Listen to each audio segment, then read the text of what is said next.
Hey, this is Friday, May 5th. Happy Cinco de Mayo and happy Underwater Day. The tie game was things starting with F because they had fish, Fantastic Four, the Force, and football. So kind of made things nice and easy on you. You do have homework coming up over Twttin. We only have a couple grades left. As far as the homework goes, how do you do that? There you go.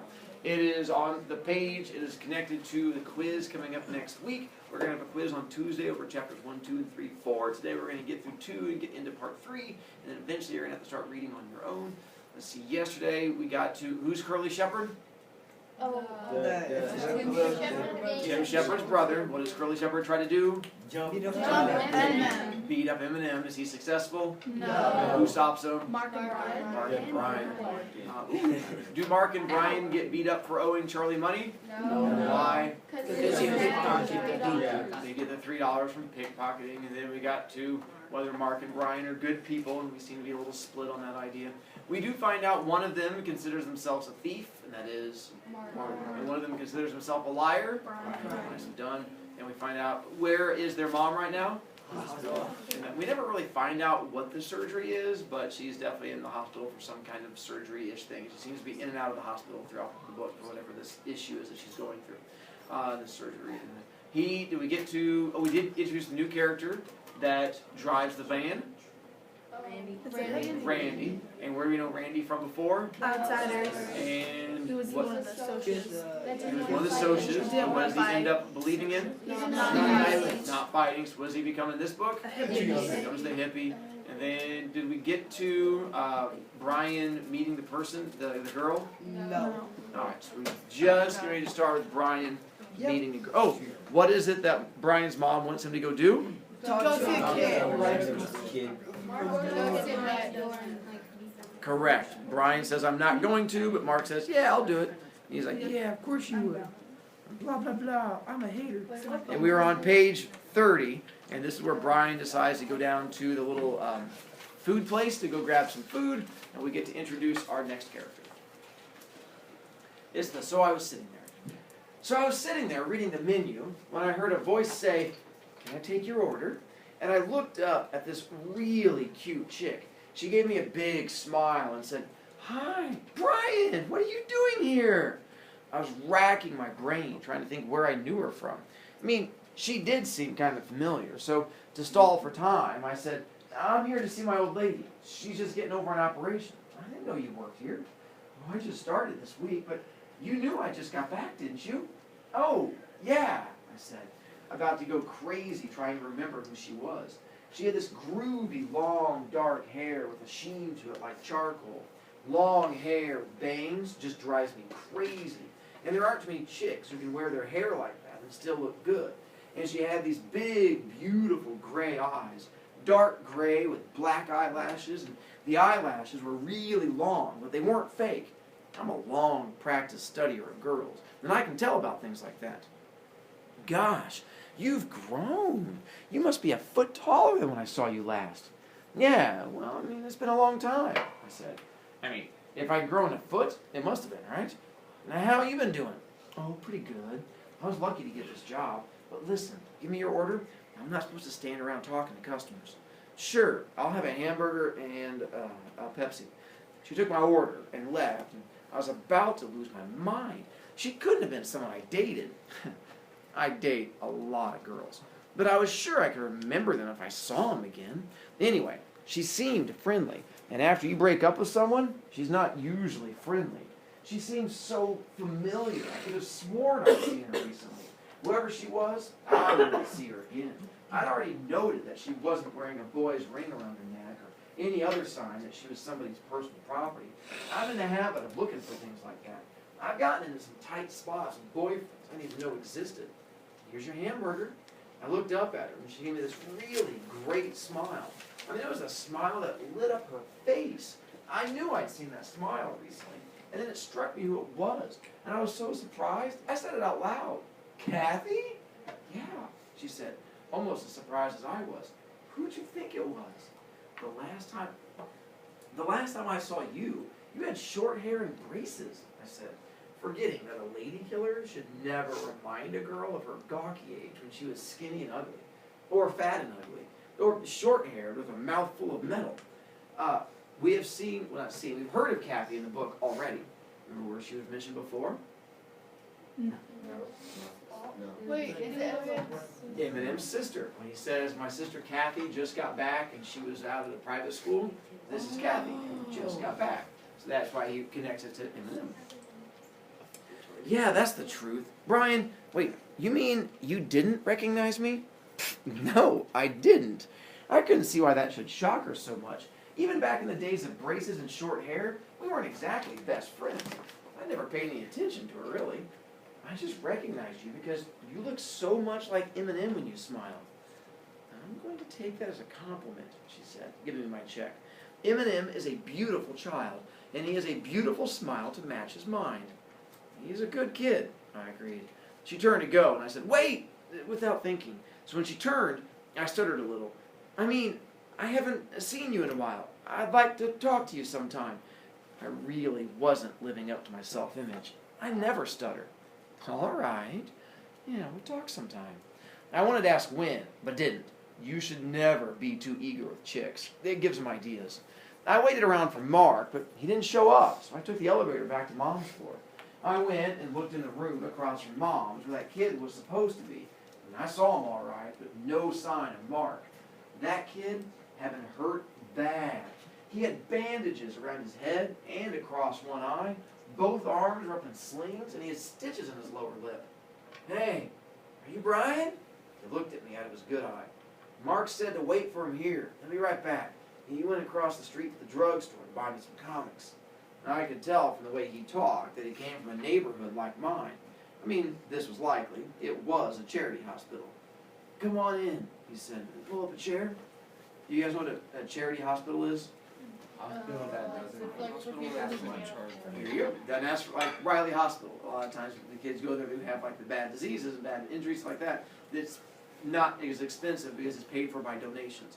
This would be the same thing. This charity hospital, people who can't afford it, so it's paid for by donations. So he's saying, my neighborhood where we can't afford going to hospitals.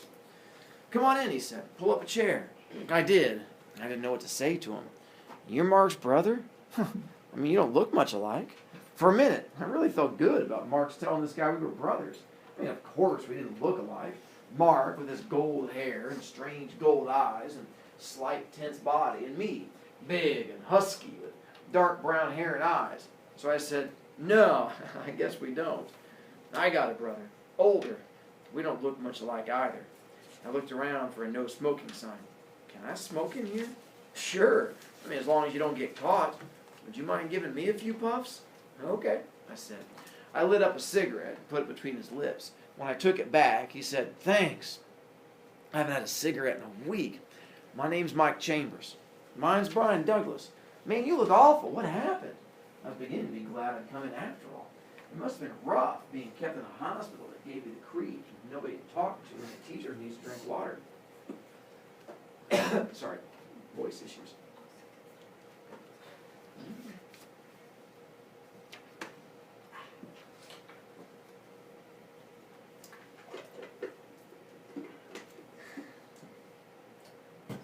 Thank you for your patience. I got beat up, he said with a wry smile. I couldn't believe that's what I looked at. I couldn't believe it. I thought he'd been in a car wreck or something. What's the other guy look like? It's a long story. You got time for a long story? Sure. I mean, I really do like listening to stuff that's happened to other people. I guess that's why I like to read. Well, if it seems like I'm never going to shut up, just tell me. I mean, you and Mark are the first people I've talked to in a long time. And there ain't much to say to these nurses. I can see that. What can you say to nurses? Well, I always had this soft spot for chicks. I was always making like Sir Galahad, opening doors for them and complimenting even the homely ones. And I beat out a lot of guys better looking than me, and they never could figure out why. But it wasn't just a line with me. I guess I'm a sucker. I've been taken a few times, like loaning money to chicks who come on with a sob story. But I'll always believe the best about a girl until I'm proved wrong, which is my own hang-up. And that explains the way I acted that night the gang and me was hanging around the drugstore, and this black chick came in to buy some cigarettes. Me? I just see a nice looking chick with really beautiful eyes, all black and inky soft. And I guess I'm a little funny that way, because they just don't get me all upset. I mean, I can see a black guy and a white chick together. It sure don't bother me. While most white guys can't stand to see that. Like the gang. The minute she walks in, they get all tensed up because black anyone, chick or otherwise, they just don't happen to come around much where I live. I guess she worked downtown and got off late and just stopped in on her way to the bus stop. I think she told me that later. I don't remember too good now. So she gets her cigarettes and starts for the door when a couple of guys block her way. Now the gang I hang with is a pretty good bunch of guys. A lot of heart and only a couple of wise apples in the group. But see, nothing much had been happening. And they were bored, so they start picking on the chick, calling her Black Beauty and some other choice things. They were really getting rude. I was feeling sorry for the girl. She kept her eyes down and just said, "Let me by, please," real soft like. The guys started pushing her around, not enough to hurt her, but enough to scare her plenty. She just gripped her purse with both hands and tensed all over, like she was trying to keep from running, which was pretty smart. Running is just an invitation to be chased, and if she got caught, it wouldn't be in a lighted drugstore. The old guy who runs the drugstore disappeared. He was scared silly of the gang. I don't know why. We'd never done anything to him. When one of the guys grabbed hold of her and got really crude, I got fed up. I went over and said, "Let her go," like I meant it. They all looked at me for a while, like they were trying to make up their minds whether or not to jump me. We don't usually go around beating each other up, but it has happened. They finally decided not to. My big brother, he's got a pretty big rep as a tough guy in our neighborhood. He's in jail now. That's why he don't come to see me. It was his rep and not mine that stopped him, because I ain't never been known as a tough guy. So they turned her loose and went back to reading comics, and I followed the girl outside. She was looking up and down the street kind of desperate-like, and I knew she'd missed her bus. And I said, "Hey, girl, if you missed your bus, I can give you a ride home." She just kept her eyes down, and finally she said something. "Brother, I'm not going to repeat it. I saw then and there she thought I had evil intentions." I don't blame her. Hell, if I'd had to take what she just did, I'd be sore and suspicious too. I said, "Look, I don't want to pick up or anything." And she gave me a funny look, so I did quick. "Not that you're not real cute or anything. I mean, you'll have to stay here like another hour to catch the next bus, and I'll be leaving, and I don't know what those other guys might do." She saw the logic in that because it was getting dark. Not too many cops come around that area. It's kind of a deserted street. You know how cops are. There's a million over on the ribbon, making sure the nice kids don't kill each other or run each other down, while we can cut each other's throats and don't give a damn. Finally, she said she'd let me drive her home. I have my old Ford parked in the drugstore parking lot. It was really my brother's car, but he said I could drive it anytime he got busted, which is often. He's a pretty good guy, but if you've got a rep for fighting, somebody's always trying to take you on. The last time that happened, my brother busted a bottle over the guy's head and got charged with assault with a dangerous weapon. He never used weapons before, but he finally got fed up with the whole routine. It wasn't his first offense, so they sat on him kind of hard. Anyway, we get into my Ford, and I can see the poor kid is still scared. She sits hugging the door on her side like she's going to jump out any second. I got a couple of good looks at her. She was real slender. Looked like she sort of sway in the wind, and her hair was down to her shoulders, and it must have been straightened.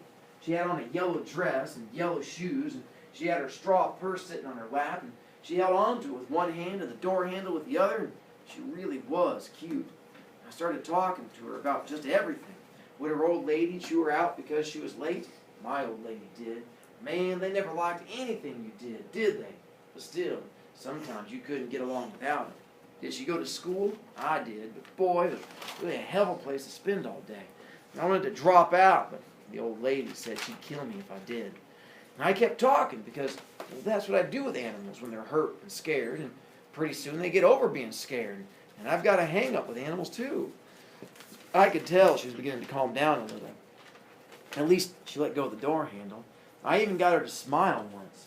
And I forget what I was saying. Then I said, "I'm sorry about what happened to you back there." And suddenly, she started to cry. Man, that got me so shook. Nothing gets me shook like chicks crying. Mike stopped here. I gave him another drag of my cigarette. That's funny, I said. Chicks crying bore me. Go on, Mike. Finish your story. Well, I didn't know what to say to her. I finally said, hey, don't cry, which never does any good. She kept on sobbing, and now and then I'd catch a word or two. I got the idea that she was fed up with getting walked all over by white people. I could see that. I get fed up with getting walked over by the fuzz, teachers, my old man, the upper class kids at school. So I could see that. Brian, do you know that my old man keeps my own mother from coming to see me? He said I was a dumb kid for ever getting into this hospital. So anyway, this chick, she tells me about her problems. And she uses some pretty bad language, but I mean, nothing I ain't heard before from white chicks.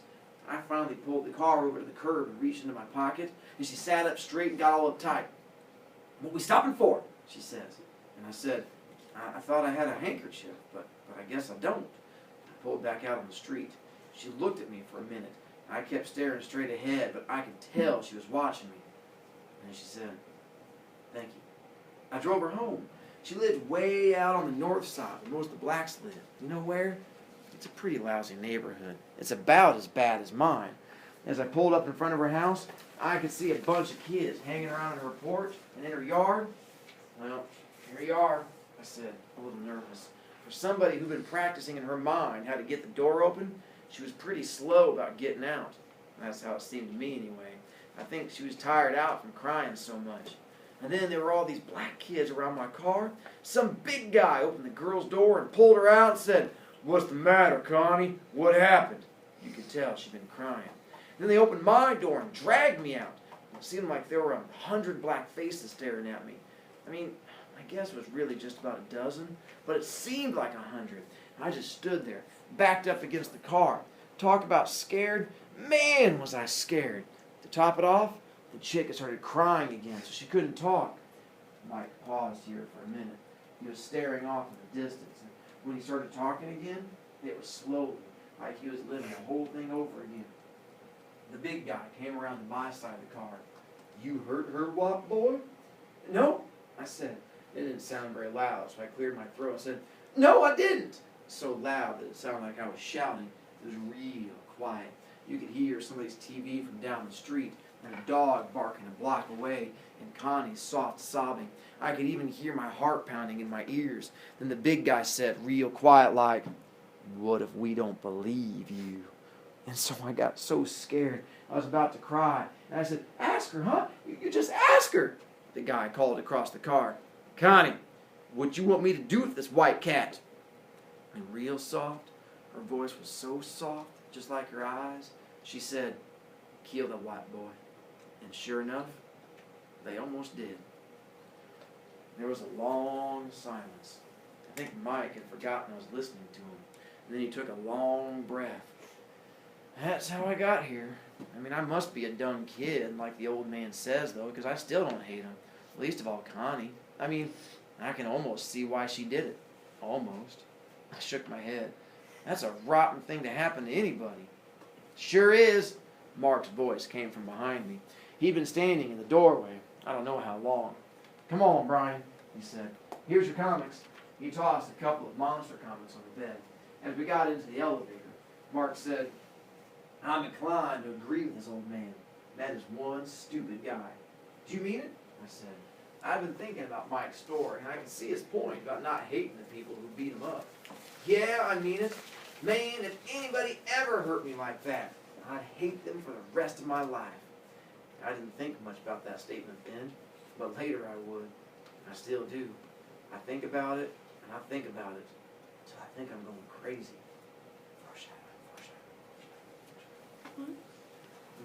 Foreshadowing. All right. To pause for a moment, because I know that scene can be a wee bit on the confusing side. So Mike goes through and explains his whole story. He gives this girl a ride home. Is Mike a bad guy? No. No. Is Connie a bad person? Yes. Kind of. So let's go with this. Does Mike think Connie is a bad person? No. No. Should that influence your opinion of Connie? No. So to go into it, Mike, in Connie's eyes, Mike himself is not a bad person, but he is a bad person because of who he is. And who is he that makes him a bad person? Again. No, he is the white man. And in this case, why is that bad? Because it was like the 70s. Not just then, but what had just happened to her. She's getting beat up. Has it happened before? Yeah. Has it happened a lot? Yeah. So it goes back to that idea of she has this pent-up anger, this aggression. She's unhappy because this group of people have been putting her down. The same thing happened with the greasers. The greasers were being put down. For the greasers, it wasn't a white group of people who were putting them down. For the greasers, who was it? The socialists. It was the same idea. It's this idea of there's always somebody who is going to be there going against you, making your life awful. For Connie, she's not beating up Mike. Who is she having get beat up? All these people who have been awful to her. It's that same idea, that question I've asked you at one point in this class of our conversations. If you had that chance to get revenge on your bully, do you do it? Here, she has that chance to take revenge on her bully. But Mike did. It doesn't matter that it's Mike. It's the fact that he represents these bullies who have been doing it. She gets that chance to get revenge. That's why she takes it. Does Mike blame her for it? No. Would Mike do the same thing? Yes. That's what he says. He's like, I do the same thing. He's like, it's human nature. I don't blame her. But of course, Mark doesn't feel the same way.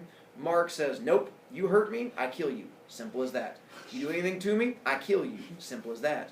Brian's like, nope, I can understand. He had a big heart, he was trying to be nice, and these things go into it. That difference between Mark and Brian, the fact that Brian can be forgiving, and Mark says, if you hurt me, I kill you, it does come back and play a role going into it. That idea of wanting to get revenge on people who have done things wrong to you will play a big role in the story coming up. Can you forgive people when they have done bad things to you? It's not an easy thing to do, but it is a big thing in life. Chapter 3. Let's take a look. So there. Page 43. I'd been hunting all over town for a job. I really needed one. But they're not easy to come by if you're 16 years old with no experience, no contacts. I finally hit upon a great idea. I would ask Charlie for a job. After all, we were friends. He thought I was a smart kid, and having been one himself, he appreciated them. Besides, I figured I'd really dig working in a bar. Charlie's answer was short and to the point. No. I was sitting at the bar, smoking a cigarette, and trying to fight down my anger and disappointment. I've been hitchhiking all over town for a week trying to get a job. You guys know what hitchhiking is? Yeah. Sticking your thumb out on the road And then until someone does what? Pull over. Nice one. Until someone picks you up. Hang on. Shoo, refocus. Yeah, all right. Well, why not? I asked, as soon as I thought I could talk without blowing my stack. For one thing, you know how often the plainclothes cops stop in? Do you think they'd let a miner work here? You're lucky you can just come in and sit down. Besides, Brian, it gets rough in here late at night. Yeah, you're a rough kid. They all think that. But you'd better just take my word for it that you'd be better off someplace else. Like where? There ain't no jobs in this town. I've been all over. Don't think this crummy joint ain't my last on my list. I was mad. Charlie didn't even get upset, though. He just grinned. Brian, you're an honest kid in most ways, but you lie like a dog. Take Mark. I wouldn't trust him around anything that wasn't nailed down, but I'd believe anything he said. I'd trust you with my wife if I had one. I'd trust your actions, but I'd double-check most of your statements. You just think about it, and I think you'll come up with a reason why you haven't got a job before now. You just think about it. I was too mad to think about it right then, but I promised myself I would later. I listened to everything Charlie said because he was really smart. He'd been a high school dropout, but he could subtract and add in his head quicker than a machine. And he also had read almost everything I had, which was quite a bit of reading. Besides, he'd had it even rougher than me when he was a kid. Now he has his own business and was respected by the cops and the rough guys equally. So why does Charlie not hire him? Because he lies. That whole, the impression you give people. And he says, I can trust you around stuff. He's like, you're a liar. Whether you're a good person or not, once you're labeled a liar, it's kind of hard to trust you in my job. Okay, I said, if you trust me so much, why don't you let me borrow your car Saturday night? This was a shot in the dark. I never really expected Charlie to let me borrow his car, but I've been thinking about Kathy quite a bit. I even called her Gesundheit a couple of times from a payphone since we couldn't pay our phone bill anymore. And there was a dance coming up on Saturday night that I wanted to go to, but I didn't have a car. Okay, Brian, you can borrow my car Saturday. Just bring it back with as much gas in the tank as there was when you took it. I almost fell off the bar stool. You mean it? Really? Charlie gave a short laugh. Yeah, I mean it. Did you get into a wreck? And I swear you stole it. And I don't care if you let Mark drive it either. Any kid who's been hot wiring cars and driving them for as long as he has without an accident, y'all trust with my car. I didn't know how to say thanks. I've always had trouble thanking people. And I don't know why, but Charlie just gave me one of those twisted grins of his, like he knew what my problem was and couldn't care less. I'll come by and get it Saturday, I said finally. Charlie said, okay, could tell what he meant. Get out of here before I change my mind. So I got. I wanted to get to a phone and call Kathy. For all I knew, she already had a date. She didn't, thank God. But she did ask where I was going to get a car. A friend's loaning me his, I said. We maybe double date with Mark. And you remember Mark, don't you? Who could forget him, she said. And something gave me a funny feeling. Something about the way she said it. It gave me a funny feeling. Is this a dressy dance, or a dance, or what? She asked. By the way, do you know what that funny feeling is he has? She thinks he likes. Jealousy. And why is he getting jealous? Because Kathy might like Mark. Because Kathy might like his friend Mark. Because she's like, oh, who can forget Mark? He's like, what? What are you talking about? What are you forget? So that little funny feeling he has is a wee bit of jealousy. It's casual, I said. Pants would be okay. It's just the school gym. Maybe we could go get a Coke afterward? But I was thinking, maybe we'll stop by the park afterward, which is just the way I think. Mark was surprised when I told him I had a date with Kathy, Eminem's sister? Dude, how old is she? 15 or 16, I guess. Do you want a double date? Charlie's loaning me his car. I said this casually, like Charlie loaned me his car every day of the week. But Mark wasn't fooled. He never was by me. No kidding. Well, how'd you manage that? I just shrugged. Truth was, I still didn't know how I'd manage that. Well, I can't double with you. I already told some guys I'd go stag with them. I thought you would too. Shoot, you haven't taken out a girl since you broke up with Angela Shepherd. You know what going stag means? Jump someone. No, that's stab, put you on the right, or shake. If you go stag to a party, it means that you go by yourself, that you're not going with a date. So if I'm going to go stag with my friends, that means we're all going there like just a pack of dudes, and we're not going to be hanging out with chicks and stuff like that. So there's a way of saying like you're a single dude. You haven't taken out a girl since you broke up with Angela Shepherd. And by the way, who is Angela Shepherd's brother? Curtis. Yeah, well, if you'd gone with Angela for a while, you'd be sour on girls too. Man, I hate that chick. Too bad she can look so good and be so rotten, Mark said sympathetically. He never once said, I told you so. He tried to tell me a long time ago that Angela was no good, but I hadn't paid any attention. It always seemed like Mark knew the score before I did, but it didn't do me good. I wouldn't listen to him. I had to find out things for myself. Who are you going with? I asked. We were in the kitchen doing dishes. Mark didn't particularly care for washing dishes, but I just couldn't stand a bunch of dirty dishes piled up in the sink. Terry Jones, Williamson, and Curtis. Well, then I'm glad I'm not going with you. I can't stand that Curtis kid. Come on, Brian, Mark said easily. He's a real nice guy. What did he ever do to you? He thinks he's so good looking. That whole family's conceited. Do you know who the Curtis kid is? Yes. Yeah. Pony boy. Oh, I didn't. What? This is Pony last boy year. Curtis. Mark was trying to hide a grin. He was laughing at me. You know good and well he's not conceited. He can't help it if he's good looking. To tell the truth, I don't think he knows he is. You're jealous, Brian, because Angela dumped you to make a play for Curtis, and he was smart enough to leave her alone. You can think what you want, I said, but I was almost laughing myself. Mark knew me pretty well. Sometimes that could be irritating, but most of the time, it was funny. I thought Saturday would never come, but it finally did. I hadn't looked forward to a date in a long time. With Angela, after a while, our dates either ended in a makeout session or a fight. Both got boring. I was kind of bothered about what to wear. It was a casual dance, so about anything would be all right. I was bugged anyway. I was in the bathroom shaving when Mark popped in. He'd been down to Charlie's to pick up the car for me. Hey, hey, hey! He leaned in the doorway grinning at me. Take it all off. You're just jealous because you only have to shave once every 2 weeks. Mark refused to be bugged. You think I want to scrape my face every day? Thanks, but no thanks. I glanced at him just to check out what he was wearing. Mark never paid any attention to how he dressed. I wouldn't be surprised if someday he completely forgot he was supposed to have something on and walked out into the street naked. But somehow, he was always dressed right for the occasion. He had on a gold sweatshirt and wheat-colored jeans and tennis shoes. What are you wearing? Mark asked. His voice sounded funny. I shrugged. I don't know yet. Mark turned to leave. I gotta go now. I'm supposed to meet Terry over at his house. I left the keys in Charlie's car. As he was leaving, he called over his shoulder.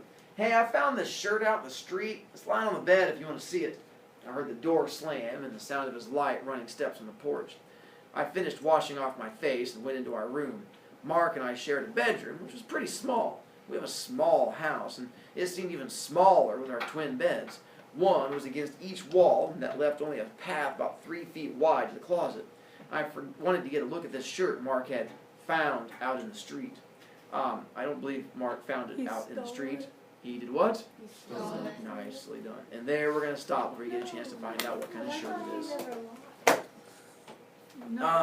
That's not really lying as much as just trying to. I mean, I'm sure if you said, "Hey, did you steal it?" You'd be like, "Yeah, I stole it. It's okay." Let's see. We got to get to page 75, and we're on 49. So we have about 25 more pages to get to by Tuesday. So you'll be more than welcome to read over the weekend, or you're more than welcome to leave it all for Monday night. I recommend not leaving it all for Monday night. But what do I know? I'm old. Let you guys just go ahead and take your books up and put them there and see how well you do.